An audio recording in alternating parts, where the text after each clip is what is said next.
لبيك اللهم لبيك لبيك لا شريك لك لبيك إن الحمد والنعمة لك والملك لا شريك لك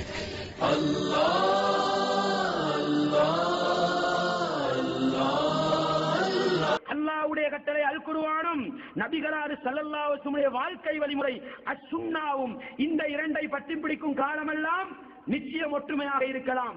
இதை யார் சொல்வது? அல்லாஹ் சொல்கிறான், கேளுங்கள். சூரத்துன் நிசா 4வது அத்தியாயம் 59வது வசனம். ஒவ்வொருவரும் உள்ளத்தில் ஆழமாக நிறுத்திக் கொள்ளுங்கள். யா அய்யுஹல்லதீன ஆமனு, ஈமான் கொண்ட விசுவாசிகளே, அத்தீஉல்லாஹ, அல்லாஹ்வுக்கு நீங்கள் வழிபடுங்கள். வ அத்தீஉர் ரசூல, அல்லாஹ்வுடைய தூதருக்கு நீங்கள் வழிபடுங்கள். வ உலில் அம்ரி மின்கும், உங்களில் அதிகாரமுடையவர்களுக்கு வழிபடுங்கள். அன்பான இஸ்லாமிய சகோதரர்களே, தாய்மார்களே, சகோதரிகளே, இந்த வசனத்தில் அல்லாஹ் 3 பகுதியை சொல்கிறான். அல்லாஹ்வுக்கு கட்டுப்படுங்கள், அல்லாஹ்வுடைய தூதருக்கு கட்டுப்படுங்கள், வஉலில் அம்ரி மின்கும், உங்களில் அதிகாரமுடையவர்களுக்கு கட்டுப்படுங்கள் என்று அல்லாஹ் சொல்கிறான். அந்த குர்ஆன் வசனத்தை விளங்கப்படுத்தினா நிறைய விளக்கம் இருக்குது, அதுக்கு இடம் கொடுக்காத இந்த இடம் சுருக்கமாக நான் உங்களுக்கு சொல்கிறேன். 3 பகுதியை சொல்றான், கட்டுப்பட்டு நடங்க என்று. அப்படிதானே? ஒரு காலம் இருந்தது, ஷாஃபி மதுஹபுக்காரவங்க ஷாஃபி மதுஹபுல போனாங்க, ஹனவி மதுஹப பார்க்கிற சந்தர்ப்பம் கிடைக்கல. ஹனவி மதுஹபுல இருக்கிறவங்க அதுல போனாங்க, ஷாஃபி மதுஹப பார்க்கிற வாக்கியம் கிடைக்கல. இன்றைக்கு என்ன நடந்திருக்குது? விரல் நுனியில இஸ்லாம் வந்து நிக்குது. ஒரு பட்டனை தட்டினா ஷாஃபி மதுஹபு கருத்துனா, ஹனவி மதுஹபு கருத்துனா, மாலிக் மதுஹபு கருத்துனா, 4 கருத்தையும் ஒரே பார்வையில பார்க்கிற நிலைமை. அல்லாஹ் சொல்கிறான், கேளுங்கள்.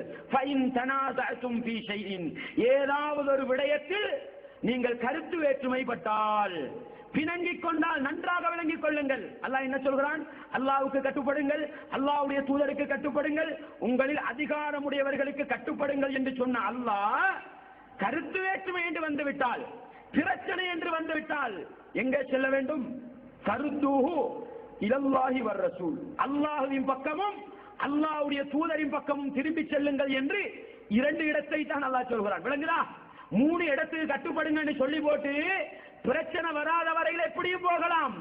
கருத்து வேற்றுமை பிரச்சனை வந்துவிட்டால் குர்ஆன் ஹதீஸ்ல தான் உரசி பார்க்கணும்.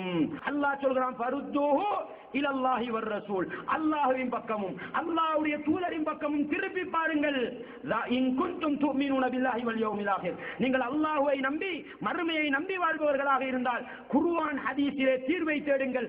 ஸாலிக கைருன் வ அஹ்ஸனு தவீலா, அதுதான் உங்களுக்கு நல்லது, நல்ல மீளும் தரம் என்று சொல்கிறான். ஒற்றுமைக்கு என்ன வழி சகோதரர்களே? சொல்வது யார்? படைத்தவன் ரப்பு, எல்லா ஜமாத்தவர்களும் ஏற்றிருக்கிற ரப்பு, எல்லா ஜமாத்தவர்களும் ஏற்றிருக்கிற அல் குர்ஆன் வசனம். சூரத்துன் நிசா 4வது அத்தியாயத்தின் 59வது வசனம் சொல்கிறது, குர்ஆன் ஹதீஸ்ல தீர்வு தேடு. அந்த 2க்கு வெளியே போயிடாது என்று சொல்லுது. அதே சூரத்துன் நிசாவுடைய 65வது வசனம் என்ன சொல்லுது தெரியுமா? ஃபலா, அறிந்து கொள்ளுங்கள், வரப்பிக லா யுமினூன், உங்களை படைத்த ரப்பின் மீது சத்தியமாக மூமினாக முடியாது. யாரு யாரு? நாங்க எல்லாரும் மூமினாக விரும்புறோம் தானே? மூமின் எல்லாருக்கும் தெரியும். அல்லாஹ் சொல்கிறான், ரப்பின் மீது சத்தியமாக யாரெல்லாம் மூமீனாக வேண்டும் என்று விரும்புகிறார்களோ அவர்கள் மூமீனாக முடியாது. எது வரைக்கும் தெரியுமா?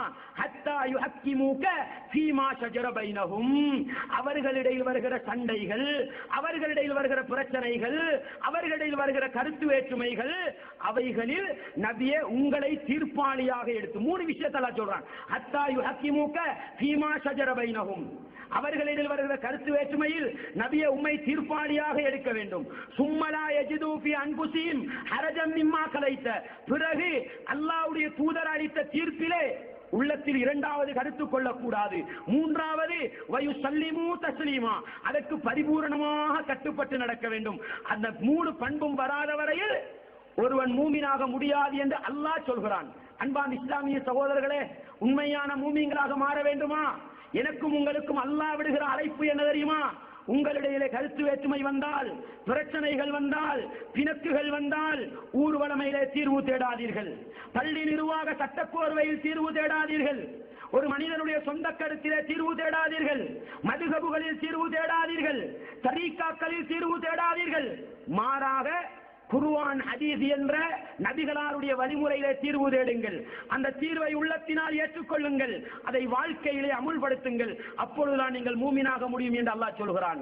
எனவே வல்லவன் ரஹ்மான், நானும் நீங்களும் இந்த உலகத்திலே வாழுகின்ற பொழுது லா இலாஹ இல்லல்லாஹ் முஹம்மதுர் ரசூலுல்லாஹ் என்ற அந்த கலிமாவின் அடிப்படையில் அல்லாஹ்வுடைய கட்டளை அல் குர்ஆன், நபிகளார் ஸல்லல்லாஹு அலைஹி வஸல்லம் வாழ்க்கை வழிமுறை அஸ்-சுன்னா என்ற இந்த இரண்டு அடிப்படைகளும் தான் எங்களுடைய அடிப்படைகள் என்பதை உள்ளத்தினால் உறுதி கொண்டு நாவினால் மொழிந்து வாழ்க்கையிலே அமுல்படுத்துகின்ற உண்மையான முஸ்லிம்களாக வாழ்ந்து அதே இஸ்லாத்தில் மரணிக்க முயற்சி செய்வோம். வல்லவன் ரஹ்மான் எங்கள் அனைவருக்கும் அந்த பாக்கியத்தை தரட்டும்.